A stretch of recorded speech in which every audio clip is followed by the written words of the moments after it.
O presidente da Ucrânia, ele diz que ele não duvida que Moscou possa atacar um país da OTAN.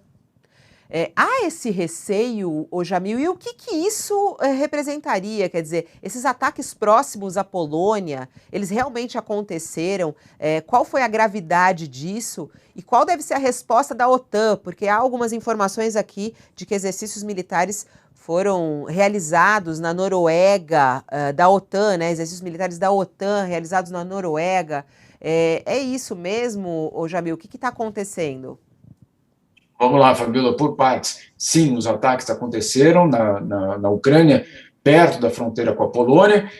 Obviamente, levou a um desespero, inclusive entre os negociadores e diplomatas, porque, claro, isso poderia significar que o limite não é só a Ucrânia. Também ficamos sabendo aqui que houve um contato informal entre as delegações para saber se aquilo ali representava uma nova ofensiva, uma nova região próxima a um país da OTAN. Os russos insistem que não, que ali ainda era um ataque a bases militares ucranianas, que não estão falando em qualquer tipo de ataque contra a OTAN. Lembrando que no final da semana passada, Joe Biden já deixou muito claro que se houvesse algum tipo de ataque nesse sentido, e que se houvesse algo que colocaria frente a frente a OTAN e a Rússia, nós estaríamos falando da Terceira Guerra Mundial. Então, dessa dimensão, a preocupação, certamente, todos tentam evitar esse cenário. Por isso mesmo que a resposta do Ocidente à guerra na Ucrânia não é uma ofensiva militar, mas uma ofensiva econômica e comercial. Porque se fosse uma ofensiva militar, nós estaríamos falando aí, certamente, de uma outra dimensão de guerra, certamente. Agora, qual é a preocupação? A preocupação é de que um ataque tão perto da fronteira com um país da OTAN possa sinalizar que, de fato, as fronteiras, ou pelo menos a ofensiva russa, ela vai ser em todo o território ucraniano e não apenas no leste ou apenas na capital Kiev, que, de fato, essa operação vai ser de uma proporção que engloba o país inteiro. E, claro, isso também gera muita preocupação. Lembrando que agora, neste momento, a OMS já fala em 18 milhões de ucranianos que são diretamente afetados pela guerra. 18 milhões numa população de 44 milhões de pessoas. Ou seja, praticamente metade do país já está sendo diretamente afetado pela guerra. Que tristeza. E os números de mortes, hein, ô Jamil? É tão difícil a gente encontrar esse número. Qual é o número que a ONU está trabalhando?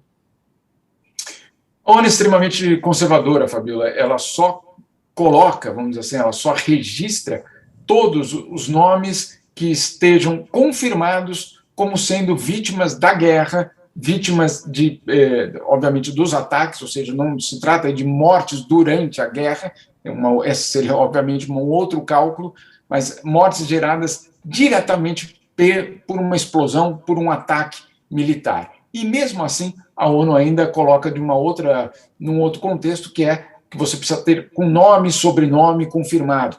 Em várias das regiões da Ucrânia, você não consegue nem chegar aos prédios ainda bombardeados, ninguém exatamente tem uma noção clara de quantas pessoas estão debaixo daqueles prédios. Então, qualquer número, e a própria ONU diz, o número que ela apresenta é o mais conservador, obviamente, subestimado. E aí o número, pelo menos por enquanto, está na marca aí de 500, mais ou menos 500, um pouco mais de 500 vítimas fatais. Mas, claro, cerca de 1.000 feridos. Mas a própria ONU, insisto, Fabíola, a própria ONU diz os números reais são muito maiores do que esses. Ainda estamos numa situação muito inicial. A gente teve aí a informação do governo ucraniano de 90 crianças mortas. A gente teve o caso de um jornalista morto também nesse final de semana, né? Que está sendo apurada, como é que foi essa morte também, ainda não há clareza a respeito disso. Ou já tem alguma informação, ô Jamil, a respeito da morte? Não, ainda não. Nesse momento, obviamente, tem muita especulação, mas todas as comissões de inquérito, todas, vamos dizer assim, as operações, inclusive, para saber detalhes, não só dessa morte, mas de todas as demais, eles ainda estão em andamento, muito cedo ainda para dizer valendo lembrar que em outras guerras, como na Síria, por exemplo, que é a última grande guerra, além do Iêmen, claro, alguns desses crimes levaram meses, às vezes anos, para serem esclarecidos, Fabíola.